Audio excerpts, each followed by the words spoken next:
Kaisar Yuantian meminum teh dengan ringan. Surga adalah yang paling indah. Tetapi jika semua makhluk di dunia ini berbicara tentang keadilan dan keadilan, akankah ada perjuangan kaisar? Keiyutian telah menjadi kaisar surga. Jika Anda ingin duduk dan menjaga gunung dan sungai tetap aman, Anda harus bersikap adil. Jika Anda berbicara tentang keadilan, Anda harus menghadapi hal-hal yang adil. Dan jika semuanya adil, Anda akan menyinggung orang yang tidak ingin berbicara tentang keadilan. Jadi, jika Anda tidak berani menyinggung orang, tidak mungkin untuk tetap dalam posisi ini. Kaisar Yuantian menundukkan kepalanya dan menatap Permaisuri Xia. Dia jarang berkata begitu banyak. Keiyutian tidak bodoh. Dia sangat pintar. Sebaliknya mengapa ahli warisnya jarang menikah, tidak peduli berapa umur mereka. Karena dia mengenalnya. Ini berjuang untuk keturunan. Saat itu, saya hanya kontes seni bela diri untuk membingungkan putri-putrinya. Tetapi pada akhirnya saya hampir menggunakan semua tentara kekaisaran. Kaisar Yuantian merasa bahwa dia hampir selesai, dan minum hanya setengah dari sisa cangkir teh dalam satu tegukan. Sementara Permaisuri Xia masih mengingat makna yang dalam dari kata-kata ini, dan melihat Kaisar Yuantian melempar cangkir teh dengan santai. 2 kalimat terakhir. 1. Hadiah ini dari tuanku yang terhormat. Permaisuri Xia membenamkan kepalanya paling dalam. Meskipun hadiah itu tetaplah hadiah itu, tetapi dia tahu itu lebih berat. Akhirnya, menurutmu apakah aku akan kalah dari Keiyutian? Menurutmu apakah tuanku akan membiarkan muridnya kalah dari semut yang berkolusi dengan sisa-sisa dinasti sebelumnya? Dalam kalimat terakhir, Kaisar Yuantian masih duduk di tempatnya. Tetapi satu kalimat seperti lonceng yang bergetar ke langit. Luasnya Kaisar tidak terbatas, menyebabkan bintang-bintang bergetar dan dunia dipuji. Bukan karena Kaisar adalah yang paling kejam, tapi ini benar-benar orang-orang di dunia. Kaisar Yuantian mengangkat kepalanya sedikit, seolah-olah dia tidak begitu bahagia selama bertahun-tahun. Lalu dia menundukkan kepalanya, melihat cangkir teh yang dibuang begitu saja, dan pada Permaisuri Xia. Saat dia menundukkan kepalanya, Kaisar Yuantian kembali ke penampilan Kaisar Surga lagi. Tampaknya senyuman bukanlah senyuman, dan senyuman itu tampaknya memiliki 1000 wajah yang memiliki makna yang dalam, yang membuat makhluk hidup tidak mampu untuk mengerti. Tehku sudah habis. Permaisuri Xia perlahan mengangkat kepalanya. Dia melihat bibirnya menggigit darah. Sutra hijaunya berantakan. Pipinya tampak pucat untuk waktu yang lama. Tetapi dia menjadi tersipu karena jantungnya bergelombang. Wei Chen, isi teh untuk yang mulia. Untuk yang mulia. Pelana sebelum dan sesudah. Kaisar Yuantian tersenyum santai. Seolah-olah dia sedang ingin minum beberapa gelas lagi.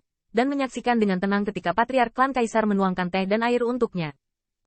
Namun, gerakan Permaisuri Xia tampak sangat bingung, canggung, dan diatur untuk pernikahan besar. Dan semua orang di dunia mengurusnya.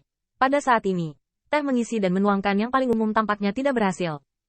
Karena saat ini, Permaisuri Xia merasakan kengerian Yuantian di. Kengerian semacam ini berbeda dengan yang setelah dia meninggalkan leluhur hitam. Dia menginjak kaki ayah Keiyutian dengan postur yang menggelegar dan galak, dan naik ke istana yang tinggi. Karena ketika Kaisar Yuantian berdiri di aula langit tinggi dan berlutut dengan pandangannya, para pejabat benar-benar berlutut, karena yang pertama adalah murid dari leluhur kulit hitam. Tetapi semua yang membuat hatinya bergetar sekarang, kecuali hadiah pertemuan yang diberikan kepadanya yang hanya tersedia dari leluhur kulit hitam, adalah paksaan dari Kaisar. Sarana dari seorang Kaisar Surga. Tapi jangan lihat anugerah dari leluhur hitam ini. Tapi nyatanya Keiyutian juga mencarinya. Meski upacara pertemuan tidak semahal bingkisan ini, syaratnya setelahnya juga sangat menggiurkan. Tapi Permaisuri Xia menolak, dan Keiyutian tersenyum dan minum teh lalu pergi. Dia tidak menghubunginya selama bertahun-tahun. Tetapi pada saat ini, Kaisar Yuantian memintanya untuk mengisi teh. Dapat dikatakan bahwa setelah melayani Kaisar Ke, Kaisar bangkit dan memberikannya kepadanya setelah meminum sepoci teh ini. Tidak ada yang kasar bagi Permaisuri Xia. Tetapi Permaisuri Xia bahkan tidak berani membayangkan apa konsekuensinya jika Kaisar Yuantian menghabiskan secangkir teh terakhir, jika dia berhenti menyajikan teh dan menuangkan air. Pada saat itu, Permaisuri Xia memahami bahwa kontroversi kekaisaran sepertinya baru saja dimulai. Dia juga merasa bahwa aliansi klan Kaisar Ke telah dikalahkan setelah pertempuran berulang kali, membunuh divisi Angkatan Laut, menginjak sungai Tianhe, menunjukkan keagungannya, dan tampak untuk mulai memanfaatkan keseimbangan antara kemenangan dan kekalahan. Tetapi beberapa kata Kaisar Yuantian barusan memberitahu dia bahwa air terlalu dalam perjuangan Kaisar ini. Apa yang disebut kenetralannya hampir tidak bisa berdiri teguh.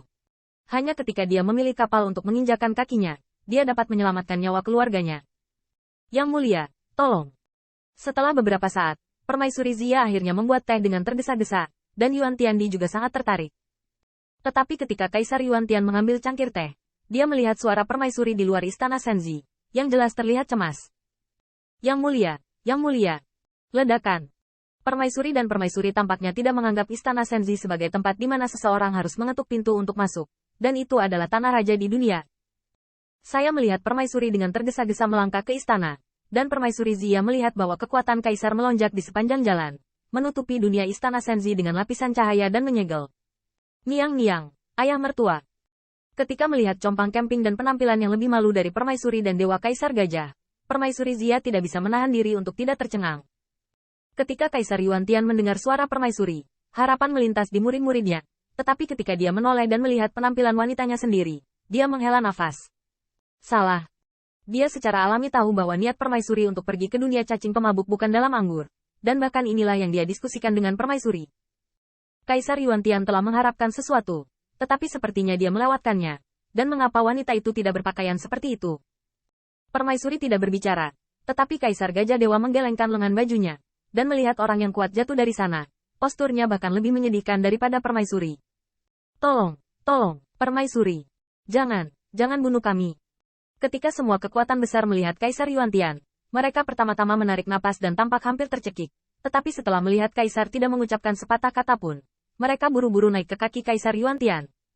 Yang mulia, tolong. Simpan, selamatkan saudara klan menteri. Yang mulia, kami semua adalah abdi dalam yang setia. Anda harus menjadi tuan kami.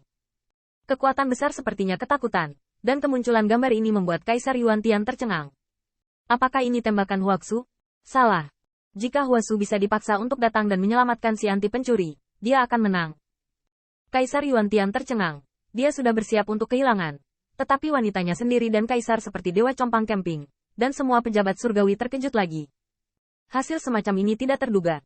Zitong, ada apa? Permaisuri menarik napas dalam-dalam, ekspresinya sangat serius. Zerg, siap memberontak. Begitu dia memasuki dunia cacing, dia mengejar dan membunuh Qin Yichen, memprovokasi 5 pembangkit tenaga Zerg untuk bergabung, dan kemudian menawarkan hadiah besar. Dan klan Xiawang melaporkan berita itu dan memblokir sekelompok anti pencuri di lubang cacing. Pertempuran berdarah menyebabkan invasi kekacauan, dan kedua belah pihak terpaksa melarikan diri ke dalam turbulensi ruang dan waktu, dan akhirnya keluar. Begitu mereka bersiap untuk kembali ke pengadilan, mereka menemui penyelesaian Zerg. Secara keseluruhan, Kaisar berkata dengan berbisik, tetapi ketika sampai pada detail kekuatan besar para kaisar yang mengenakan jubah brokatnya untuk menghindari kekacauan, itu jelas asal-asalan. Bahkan pengejaran pertama adalah karena Kaisar Gajah Dewa memprovokasi 5 ahli Zerg terlebih dahulu, bertarung dengan sengit melawan iblis Yue Kong dan tidak mau memberikan kekuatan penuhnya, dan itu dijelaskan.